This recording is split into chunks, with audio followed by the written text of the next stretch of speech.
जनूबी वज़ीरिस्तान वाना से तहसील तौवे खला जाने वाली पुलिस गाड़ी पर नामालूम अफराद ने फायरिंग की, जिससे DSP शदीद जख्मी हो गए। पुलिस एहलकार को अगवा कर लिया गया। पुलिस ज़राए के मुताबिक फायरिंग में जख्मी पुलिस DSP रहमान को DI खान हॉस्पिटल मुंतकिल किया गया।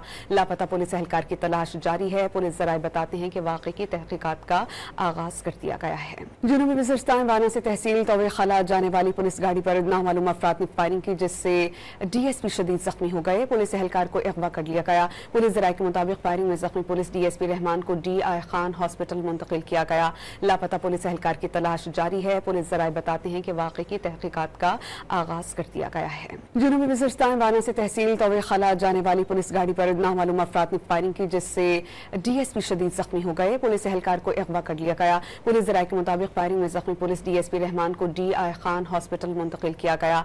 लापता पुलिस एहलकार की तलाश जारी है। पुलिस ज़राए बताते हैं कि वाक़े की तहकीकात का आगाज कर दिया गया है। जनूबी वज़ीरिस्तान वाना से तहसील तौवे खला जाने वाली पुलिस गाड़ी पर नामालूम अफराद ने फायरिंग की, जिससे DSP शदीद जख्मी हो गए। पुलिस एहलकार को अगवा कर लिया गया। पुलिस ज़राए के मुताबिक फायरिंग में जख्मी पुलिस DSP रहमान को DI खान हॉस्पिटल मुंतकिल किया गया। लापता पुलिस एहलकार की तलाश जारी है। पुलिस ज़राए बताते हैं कि वाक़े की तहकीकात का आगाज कर दिया गया है।